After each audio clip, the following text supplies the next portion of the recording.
Hey Supernatural family, this is Emily from Supernatural on the Rocks. If you haven't heard about Anchor, it's the easiest way to make a podcast. Let me explain. Number one, it's free. There's creation tools that allow you to record and edit your podcast right from your phone or computer. Anchor will distribute your podcast for you, so it can be heard on Spotify, Apple Podcasts, and many more. You can also make money from your podcast with no minimum listenership. Anchor is everything you need to make a podcast all in one place. So download the free Anchor app or go to anchor.fm to get started. This is part 2 of episode 5 of Supernatural on the Rocks. Don't forget to go back and listen to part 1 first.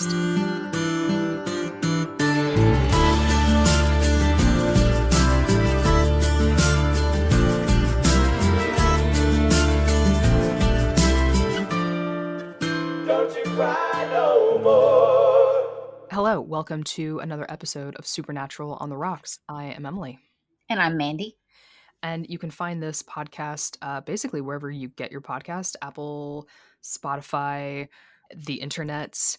You can find us on Instagram, Facebook, Twitter, probably not Reddit, I don't think. And if you'd like to support the podcast, you can find us on Patreon at patreon.com/Glee on the Rocks. We're partnered with our sister podcast, Glee on the Rocks. You'll find a ton of bonus content, some bonus episodes where we talk about all sorts of stuff with fandom and stuff that we like. Just all sorts of fun, extra content for our listeners. So you can find us there.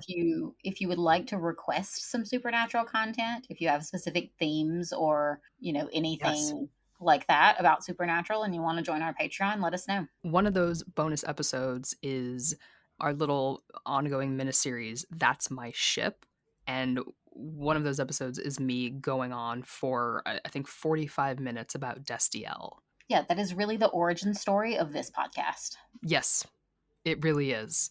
So really, we took the ship and then backtracked into this podcast. So if you have any interest at all in Destiel, you can start there and then come back to this podcast. So speaking of dead inside. Yes. We got zombies. Dead men don't wear plaid. Don't they, though? Because the Winchesters do, and they've been dead a couple times. True. Only recurring dead men wear plaid. Yes. The living dead. The dead arising from their graves and just going home. Again, an episode that I kind of thought was going to be like a Monster of the Week because I didn't remember it too well, but no. Yeah. Ties back in eventually. I don't have a ton to say about this episode. I don't know if you do. My biggest takeaway personally is Sheriff Jody Mills. I like her a lot. I do too. I love her calling their supervisor and recognizing Bobby. I was like, finally, someone sees through this like FBI hotline bullshit. We also got that shot of Bobby with his various phones. Like, I love imagine his phone bill. I know. Yeah. AT&T's like, and how many lines go to your house? What the fuck? I did think it was funny that Sheriff Mills was a character that Jim Beaver played on Harper's Island. Wow, the writers here are really just digging out names. I feel like when they're naming a character, they just pull up the IMDb for the actor. And they're like, all right, let's do this. Yeah. The next time Jensen Ackles plays someone, they're going to be like, it's going to be David Winchester. They also, and I don't know, like this is a little bit more of a reach, so I don't know that they planned this if they'd already cast Jody Mills, but Dean makes a joke about the sweet life of Zach and Cody in one of the 2009 episodes, and then Kim Rhodes, who plays Jody Mills, is Zach and Cody's mom on that show. It's a small world after all. Yeah. That's funny. Yeah, I don't know if you have a ton to say about this one. I don't really. Yeah, I mean, we got another like closer look at Bobby's life, fleshed him out a little more, but we'd already seen Karen. The original actor that played her was pregnant, apparently. I was gonna say, like, this is not the same wife. Yeah, they decided not to have a pregnant zombie. Okay, but that would have been some interesting, like, how is she pregnant? Yeah, that actually would have been funny. But yeah, so that's why they recast the actress. Interesting. Okay. And then, of course, Sheriff Mills gets her, family killed. Yeah, you can't have happy people on Supernatural. Of course not. Mm-mm. Gotta be some trauma that, like, bumps them over into the hunting Yep. lifestyle. Yep. Well, because if she had a husband and a kid, then Yeah. she wouldn't team up with the Winchesters when they need her. Yeah. Obviously not. But yeah, that's really all I had about that one. It was a fine episode. I didn't hate it, but Yeah. it wasn't amazing. Yeah, agreed. Well, we do move on to the dark side of the moon, where Sam and Dean are killed in the cold open and go to heaven for the first time. Is it the first time? I was confused about. I mean, I guess it's the first time that they know of. That they know of. Well, that we see them in heaven. Yeah. Okay. I remembered this opening because, like, we've seen them, like, die before, but here they're just straight up murdered by other hunters. Like, they're kind of blindsided in a motel and just shot, which is not usually how we see Sam and Dean Yeah. die. They're killed by humans, and that's ballsy. Like, it's kind of surprising. So Dean wakes up in the Impala and sees a young Sam, and off he goes, and they're playing with fireworks and he gets to be happy. I love the music cue of, knock knock knocking on heaven's door. Oh, Like, yeah. amazing. He does hear Cass over the Impala's radio telling him to follow the road, because obviously the first voice he's going to hear is Cass. Cats. Yeah. Just makes sense. Just makes sense. He finds Sam in his own memory of a Thanksgiving from when he was 11, a less enjoyable memory, it looked like.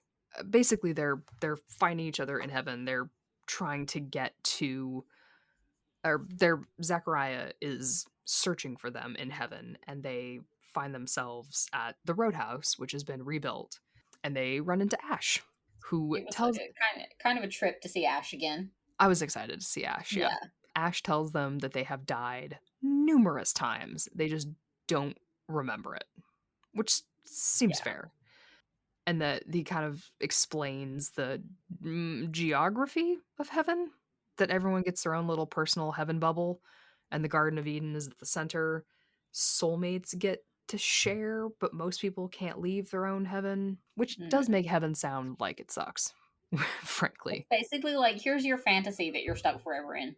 Yeah, here's like a little fantasy memory, and you can never leave it. It's a sim world of you.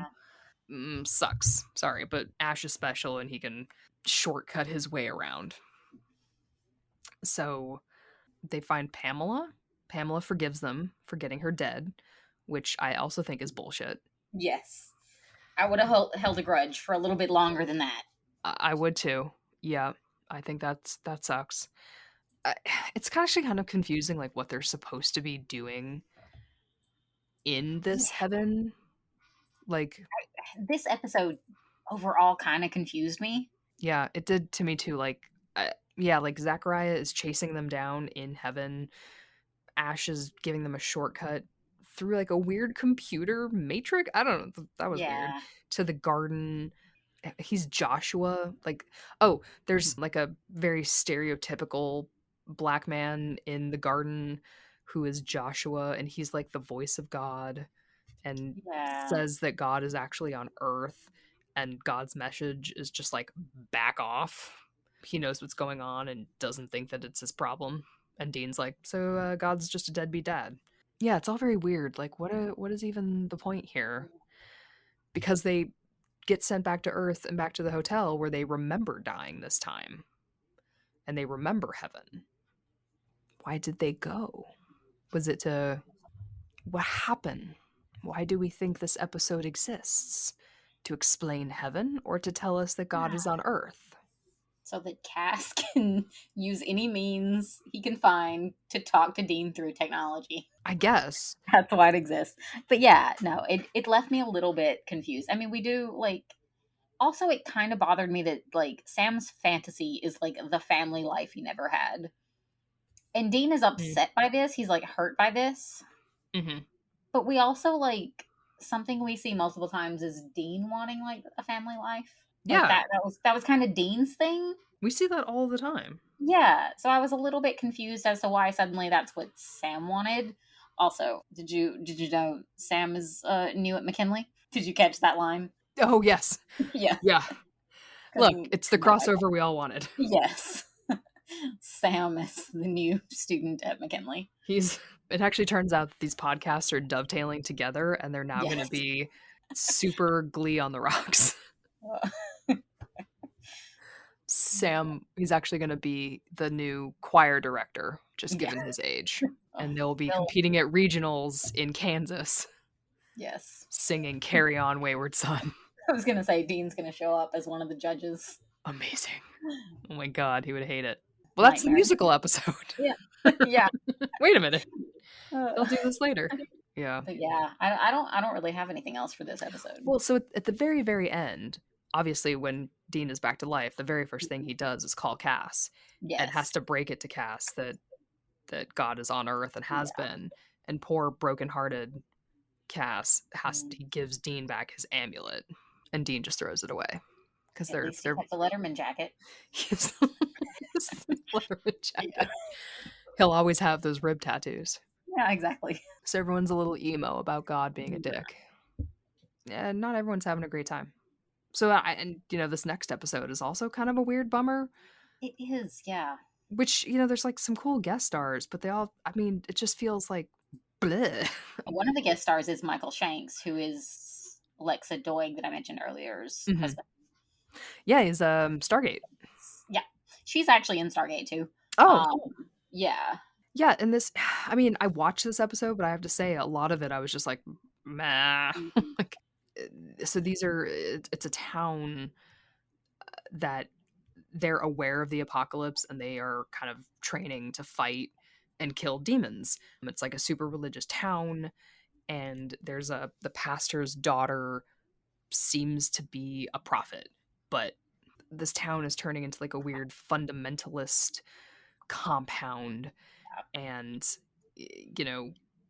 this girl has a vision that only the chosen will be resurrected on Judgment Day, and there'll be paradise on Earth, and there's a curfew and no cell phones and no booze, and it's very Puritan vibes. Very Puritan vibes. Yes, thank you.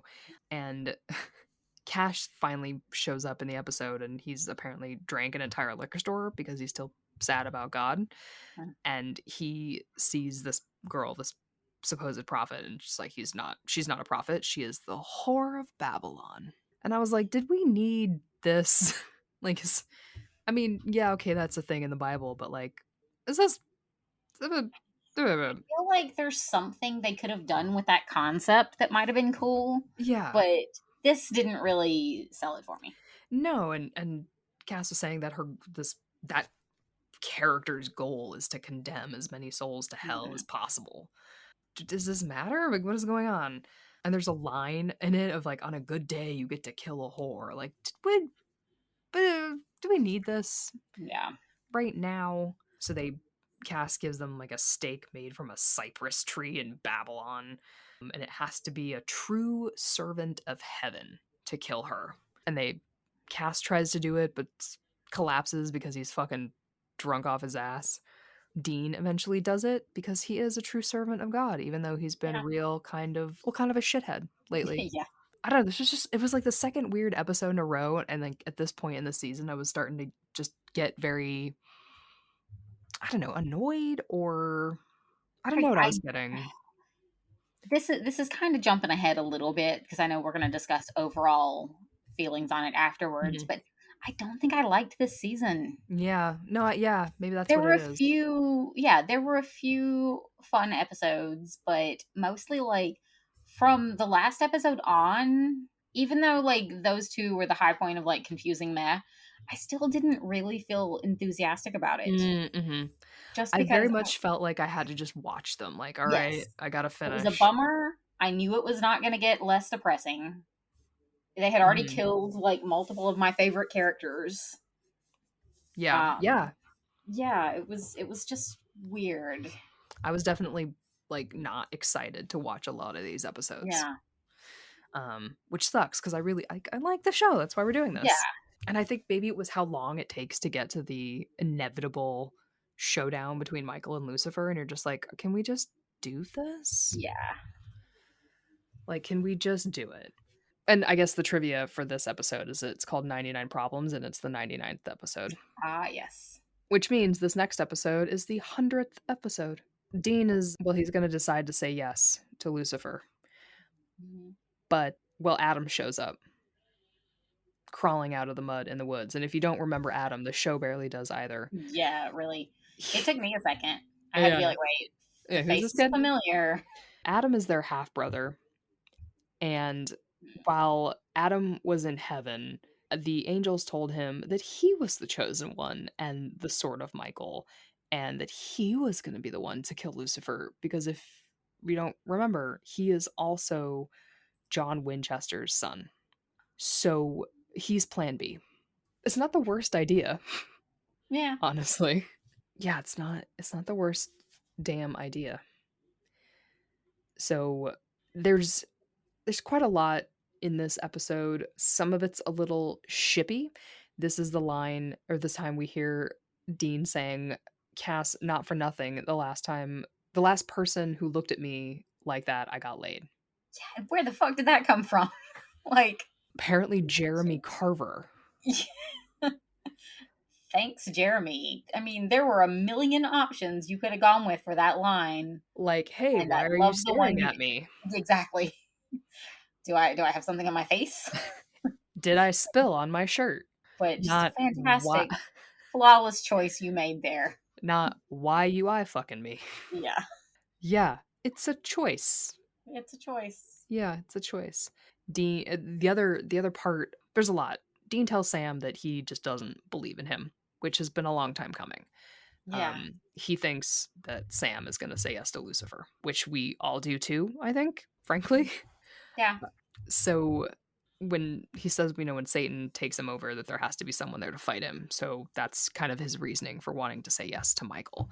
That it has to, like, if it's inevitable that Lucifer is going to get his vessel, then he needs to say yes to Michael to be, like, dueling it out. Cass does not care for this shit and beats the fuck out of Dean, which shouldn't be hot, because, but it's, like, really hot. And it's because Cass tends to monologue when he hits Dean. And what he says is, like, I rebelled for this so you could surrender to them. I gave everything for you, and this is what you give to me. What? Who says that? A husband says that. Like, yeah, really. A legally wedded partner says that. He doesn't say we. Yeah. It's not like this team. It's not this group. It's not this, like, adventure we're on. It's like I and you and me. And I don't know, did the writers never, like, read their shit? Did they never look at the dailies and were like, that's gay? They just threw some stuff on the page and were like, that's fine. That'll play. Like, no, that's fine. I don't get why anyone thinks this is a little queer. No. Do you think this is queer? Does anyone think? No, this is super straight. This is just two bros hitting each other. Yeah, exactly. Just two bros. So, anyway, the non-gay part of this episode. Well, Zachariah grabs Adam and confesses that he's not actually the chosen one, just bait, which is pretty shitty. It's pretty sad. So obviously Dean has to try to rescue Sam and Adam. Yeah, and Adam really, he had some aspirations and instead got forced to vomit blood. Yeah, things in that weird little room that Zachariah takes people to with the burrs, good things do not happen in this room. No. Would not, like, I would decline that dinner invitation. I would too. Sam gets saved, but Adam gets trapped in the room, I think because there can only ever be 2 Winchesters at a time. Apparently, yeah.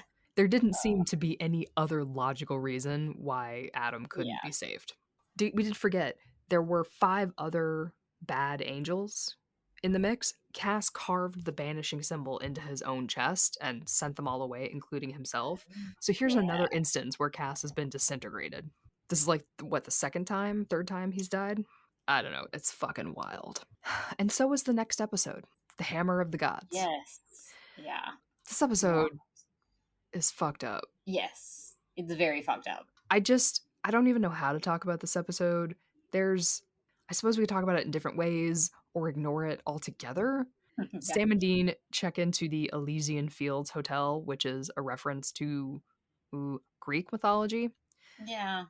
I want to back up real quick. I don't even remember what episode it is anymore, but it's one of the episodes where they couldn't understand what the one person was saying to them because they were speaking another language.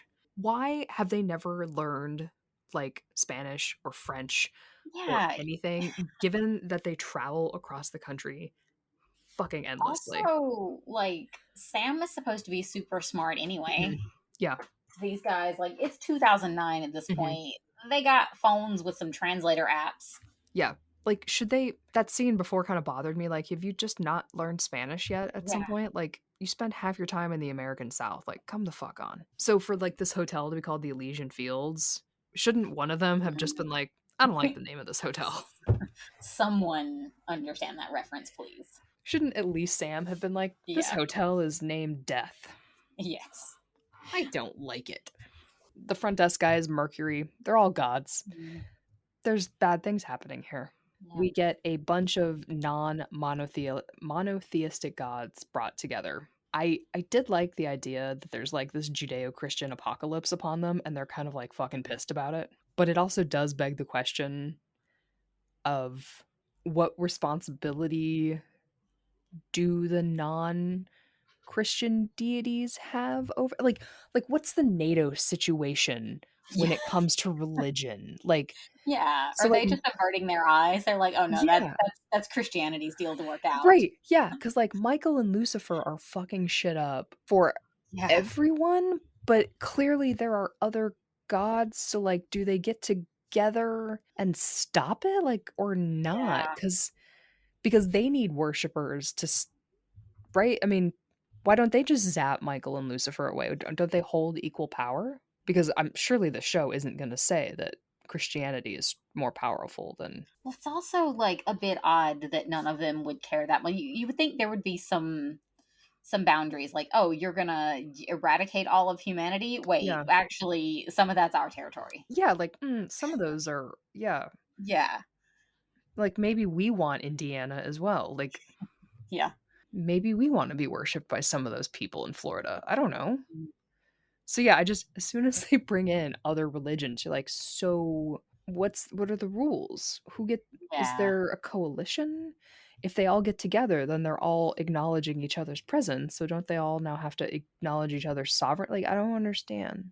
So now they have Sam and Dean. They have Michael and Lucifer's vessels as bargaining chips. Gabriel shows up, but they know him as Loki, which is weird because wouldn't there be a real Loki? You would think, yeah.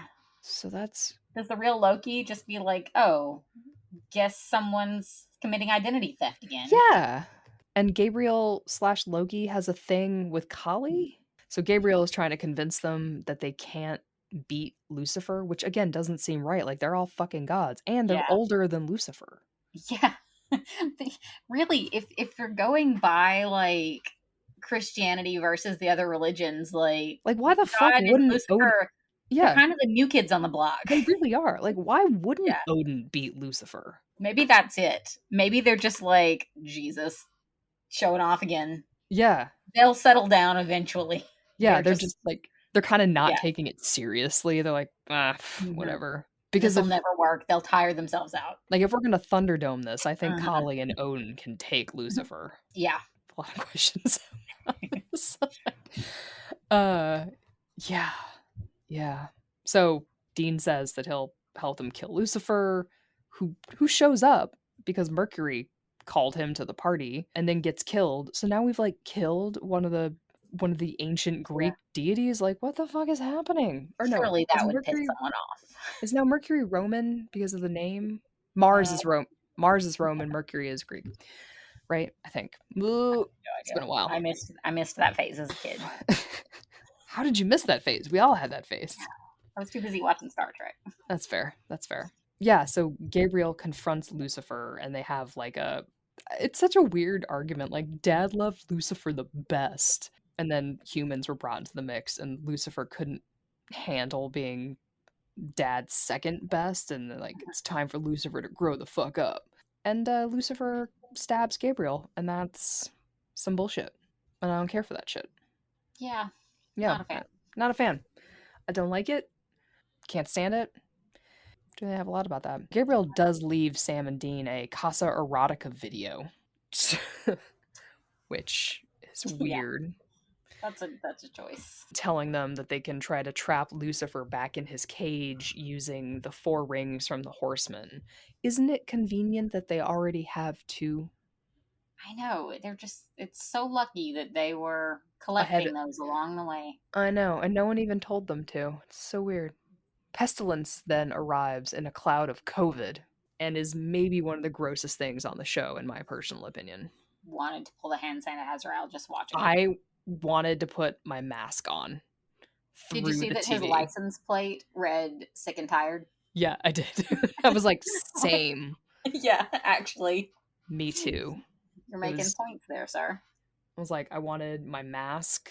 I wanted 6 feet of distance from the TV. I know this is really the next step. Yeah, the next episode is his big one, or is that 521? Yeah, because this is The Devil You Know, and we get Crowley kind of shows back up here telling Sam and Dean how to find the rest of the rings. And this is so Crowley leads them to Brady, the handler for Pestilence.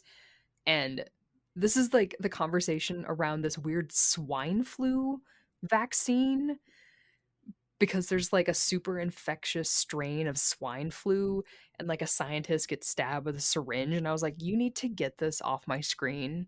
Yes. Right now. It's too soon to hear about a company cranking out vaccines for a deadly pandemic. Like, I don't want to hear about it. I don't want to look at it. Get it out of here. I know this episode was like 13 years ago, but it is too soon. I know. And I was like, oh, aren't they so clever with swine flu? Like, get out of my face. Nope. So the Winchesters are back working with Crowley, which is great. Crowley's been tracking the Winchesters, which is fine with me. I don't really give a shit.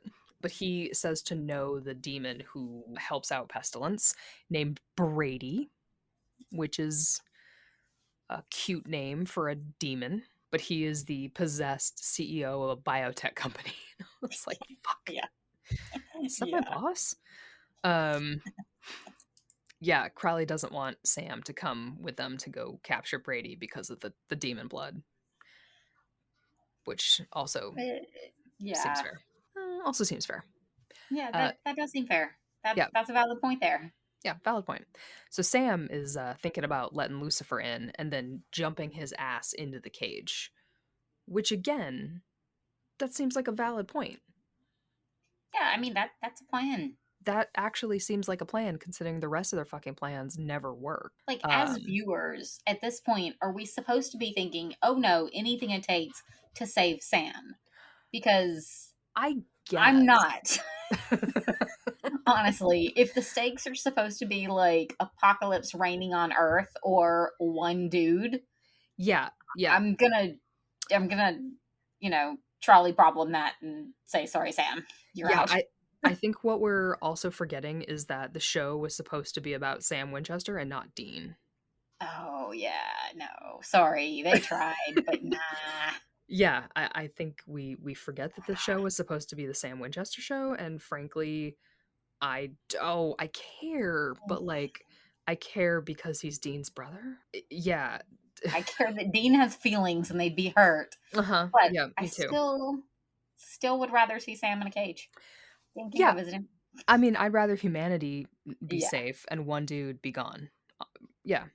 So it turns out that Sam and Brady have history. They were at Stanford together, and that Brady has been possessed this entire time. He introduced Sam to his girlfriend Jess, because Yellow Eyes, our good buddy Yellow Eyes, is the one who sent Brady to Sam to put him and Jess on a collision course to get him onto the supernatural path. Because it's all fate. It's all destiny. All planned. No one makes their own decisions. And they had to put this much effort into these two guys. I mean, for them to cause them this much trouble. did they really just have like a guardian angel and a guardian demon? I mean, what if like someone had stepped down in front of a bus at the wrong moment? Would like they just have been like, fuck, they're in heaven again, just send them back down? I think so. I mean, I kind of get the impression that That happened. Yeah. yes, that like Yeah. yeah, that given the neglectful upbringing they had with Yeah. John, John that accidentally killed his son 73 times yeah, and just somehow thought he was a great dad who managed to get yeah, his son through it. yeah, like a little Yeah. malnutrition here and there. Like someone just give him a little extra calories. In the penultimate episode, 2 minutes to midnight, Bobby goes ahead and sells his soul to get Death's location. This does not have as much impact as I thought it was going to have. This doesn't, Yeah. Bobby selling his soul doesn't Yeah. really do anything. So I was like, all right. I think for me, part of it is that I like Crowley, and part of Me that too. comes from later seasons, I guess. Mm-hmm. So I don't view Crowley as that much of a threat. I don't know if maybe like we didn't know anything about how he turns out. If that Maybe. might have seemed like a more dangerous deal. Yeah, that could be. I think he's also charming. Mm-hmm. So there's Yeah. that. Being fucking charming really helps. Yeah. So Cass is back again. He's in a hospital, which is funny because that means whoever is resurrecting him stuck him in a hospital. Yeah. Let's get you out of the way. Let's get Yeah. you somewhere safe for a few minutes. Let's put this little almost human in a hospital. Mhm. So Sam and Dean are going after Pestilence, who, well, he's hanging out in an old folks' home, mixing up diseases in patients for fun. There is, oh, and the Winchesters get the sickness too because it's Yeah. just fun to watch people get sick. I do also have to admit I skipped parts of that. You don't want to watch people just I throw up all didn't. over the place? I super didn't. I again, I have some trouble with these are like the four horsemen of the apocalypse, and human Cass just shows up, is a little sick. There's barely a speck of an angel in him, and he just grabbed a knife and cut off Pestilence's finger. Yeah. Like, shouldn't this be harder to fucking kill these dudes? But well, not kill them, but cut their fingers Yeah. off. Meanwhile, in Chicago, there's going to be a storm that kills 3 million people. I guess this is because death has arrived in Chicago. Also, a BAMF. Yes. Love the actor who plays Death. So cool. There's a vaccine, like we talked about in the last episode. Feels like it. Yeah. Last episode of the show, not of our podcast. Yes. The vaccine for the swine flu is actually just full of Croatoan virus, which is maybe Republicans' worst nightmare for the COVID vaccine. Is that what they thought was going to be going out? Maybe they all watched Supernatural and thought that that's what we were getting for our COVID vaccines. I mean, I do believe there are some QAnon theories I think that are probably akin to that. I think so. Yeah. So, Crowley, one of my notes here is just like, remember when we used to hunt Wendigos? Because that's what they were talking about here. Yeah. Like, you're going after death. We're trying to keep millions of people from dying. So Crowley gives Dean a scythe to go after death. And he also helps Bobby walk again because he's a nice guy. This is why we like Crowley. It's nice to see. I mean, actually, I'm going to finish that sentence before I even finish it. Bobby walks again, and of course they weren't going to leave a character disabled. Yeah. Which annoyed me. Yeah. Like, Bobby, the character, is happy about it, and it's nice to see Bobby happy, but it's kind of shitty that his being a paraplegic is something that was just like a short-term plot point. Yes. Yep, definitely. I guess I'm gonna say at least it was a supernatural healing and not like, oh, he just worked so hard and suddenly if you too work hard enough. But yeah, I agree that it could have had a different route with Bobby. They weren't going to do that. They hadn't even nailed how to keep a woman alive on the show. No. Much less are they going to work any kind of other minority in. Of course not. Not in season 5. And not, well, I mean, we get Eileen later. Yeah. But that takes them a while. Mm-hmm. So Dean goes after death, which he does pretty frequently, honestly. Yeah. They have kind of an interesting conversation that Death and Dean, Death talks about how God too will die, and he says that Lucifer has bound Death to him and has made him like a weapon through some sort of spell. And he offers to give Dean his ring if he promises to do whatever it takes to put Lucifer back in his cell, including letting Sam jump Yep. into the pit. They're so close to what would have made the most sense, Mm-hmm. but Dean doesn't really have any intention of following through with that. No. I would think that Dean would, or Death would be able to read his mind, honestly. Yeah, you would think. Again, with those convenient disappearing, not abilities, but like He's a fucking abilities horseman. that range wildly depending on what's useful at the moment. Yeah. And like Death's line about, you can't cheat Death. Like, I think Dean can. Yeah. Like, you would know your Death. You've seen him die how many times? That's a very idle threat considering who you're talking to. Super idle. So Death tells Dean how to operate the rings because apparently you have to like put them together for them to do something, like a little Jenga jigsaw puzzle. Needed the instruction manual. Yeah, a little before he instruction got manual for these fucking things. And meanwhile, Sam's job is going to be stopping the Croatoan virus or vaccine. And he's going to have to like drink a ton of demon blood to be able to keep his mind while Lucifer possesses him. I feel like they didn't do that good a job of throwing off the scent from the fact that it was always going to end with the demon blood being like a tool that he uses as opposed to something he needs to resist. Yeah. I mean, honestly, I kind of like that he's got like a little superpower, personally. Since he conveniently lost the other ones he had. Remember when he could like sense things? That was so cool. That was a thing. That might have been useful in this season. Right? Maybe he could have just sensed where Lucifer was. Yeah. So we're at the finale.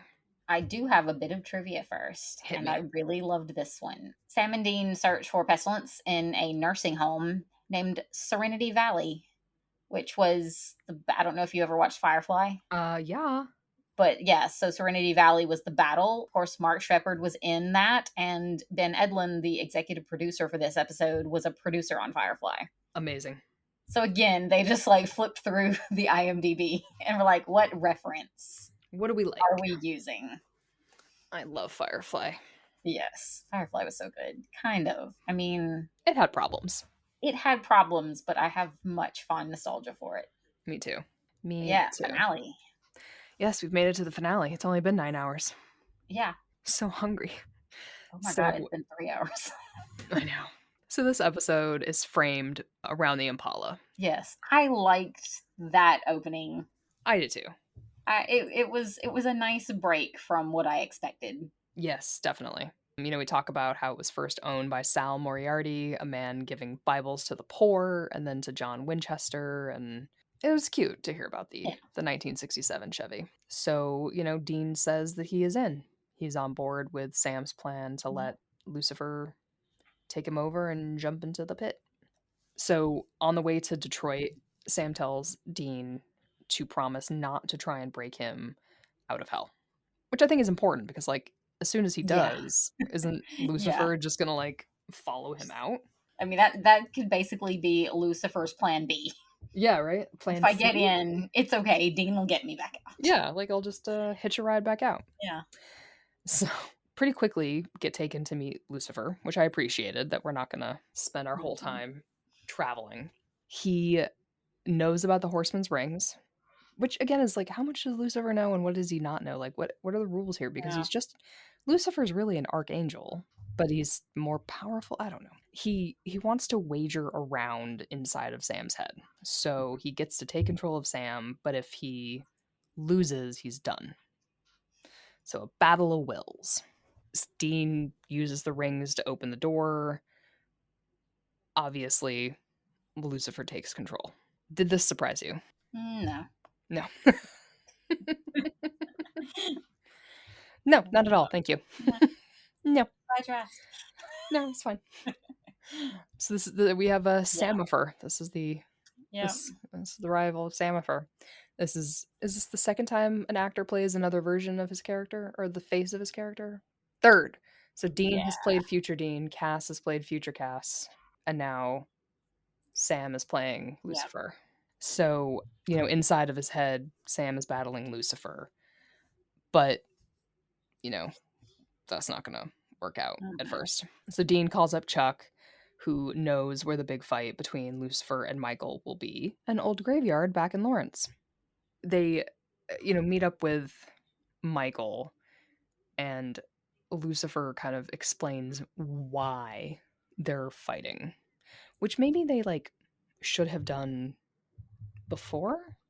Yeah. Maybe talked this out before. I was gonna say that's a conversation that could have been had earlier. I think so. Yeah, but Lucifer really kind of tries to explain that he doesn't want to do this. He blames God for making them do this. He says there's no reason for this. He just wants to walk off the chessboard, and in this moment it's really Michael who is the one who cannot rebel from God's original orders. And this is that humanizing is the wrong word, but Lucifer. Yeah. That, showing some balance to the conflict. The Force. Yeah, it is. It's we've never really had an insight into Lucifer.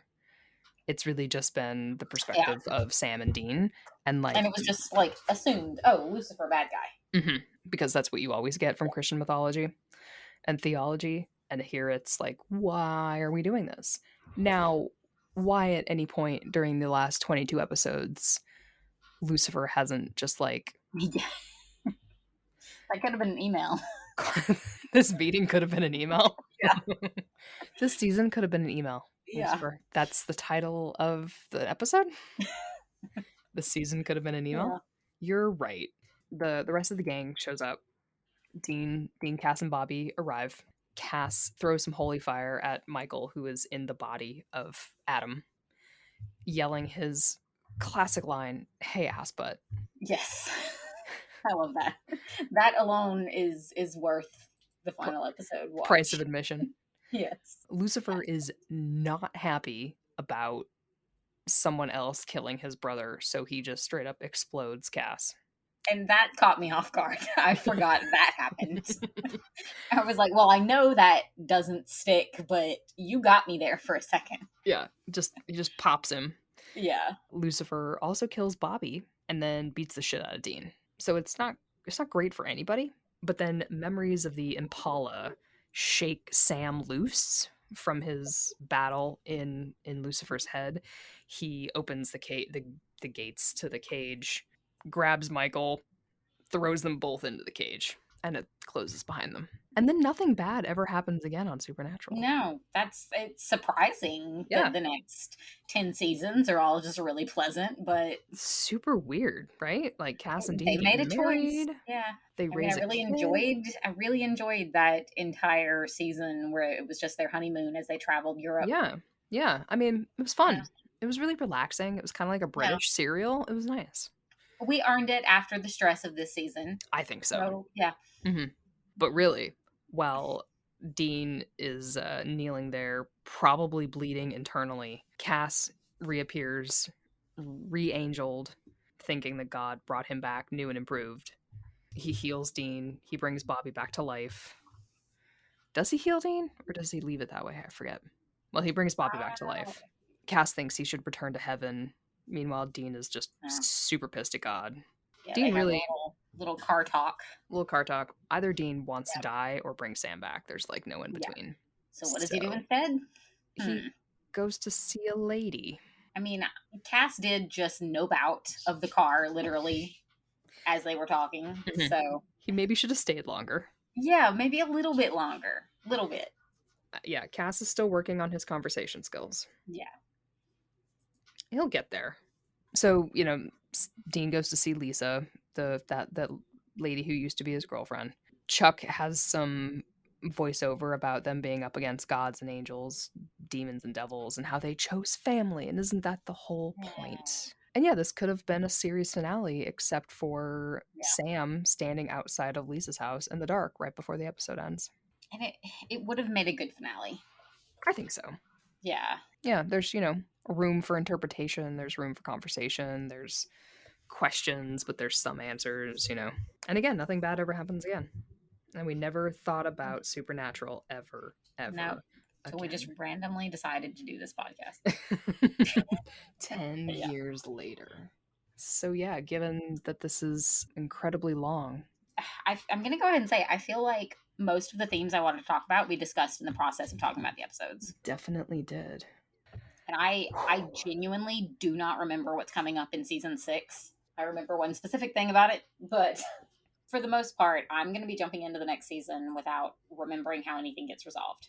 Yeah, I mean, a couple kind of wrap up points here are that Sam's sideburns are getting offensive to me. I hate sideburns in the first place, and they're starting to crawl across his cheeks, and I really hate it. I did like in this season that you can hear Jensen lowering his voice to try to match Misha. Yeah.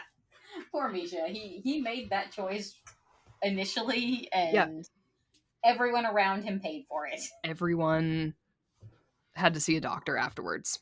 Yeah, I feel like we really did cover a lot of what we had talked about we were going to talk about.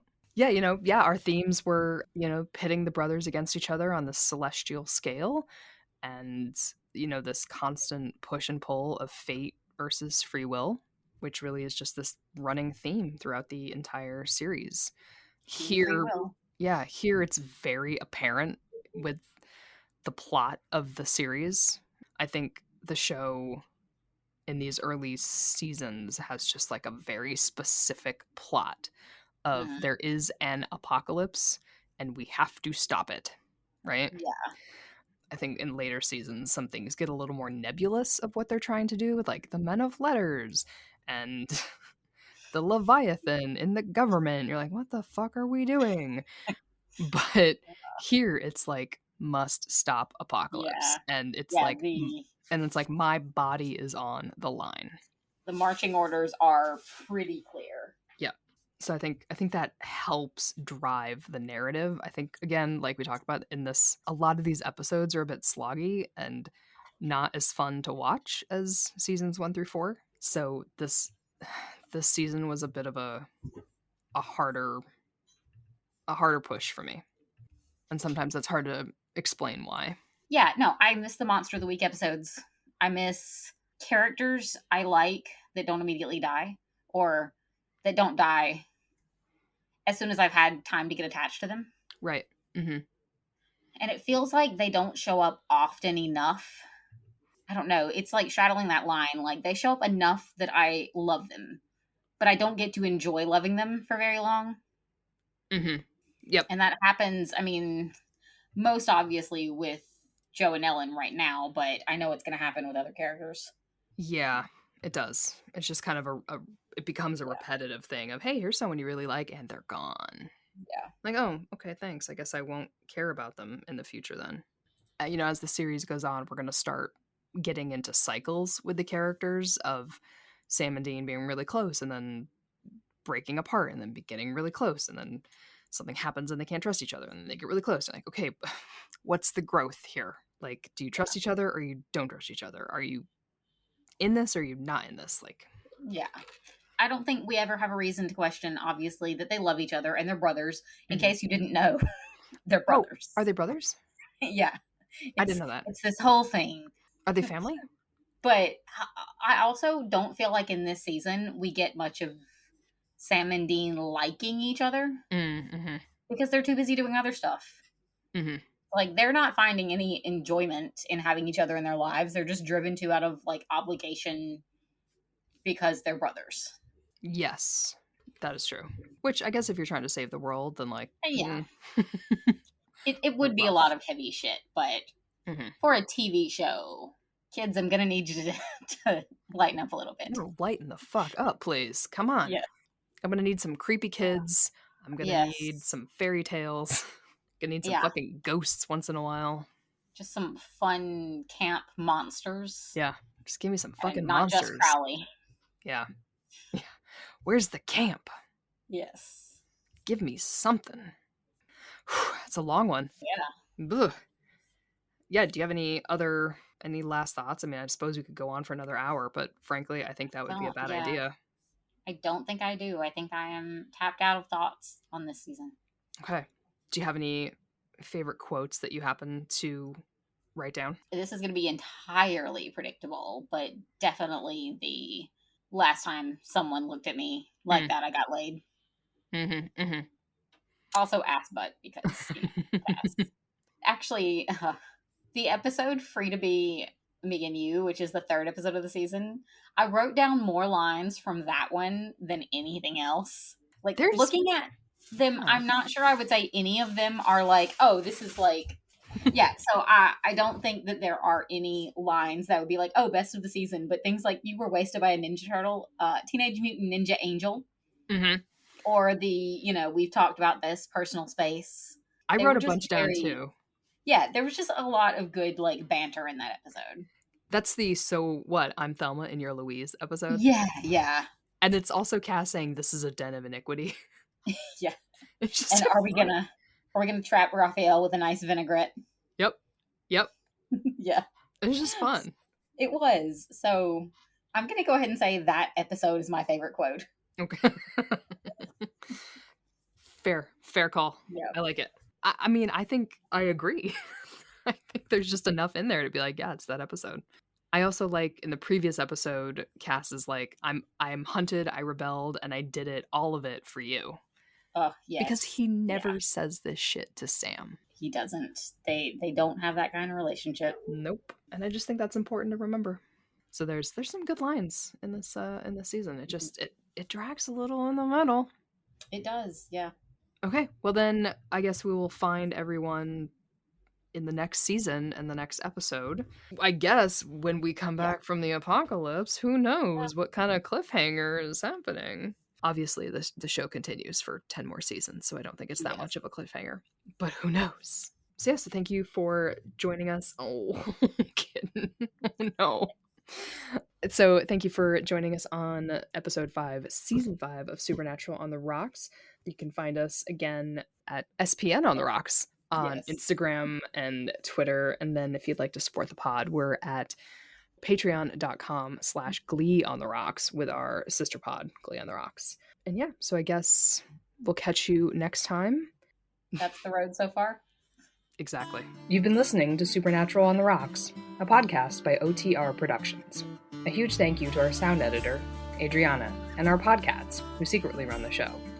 For more episodes, download us on Apple Podcasts, Spotify, Google, or wherever you get your podcasts. Follow us on Instagram, Twitter, and more at SPN on the Rocks. If you'd like to support the podcast, you can subscribe to our Patreon account at patreon.com/Glee on the Rocks. Subscribers get ad-free episodes, exclusive mini-episodes deep diving into the fandom, salty opinions, and more. So until next time, this has been The Road That Was.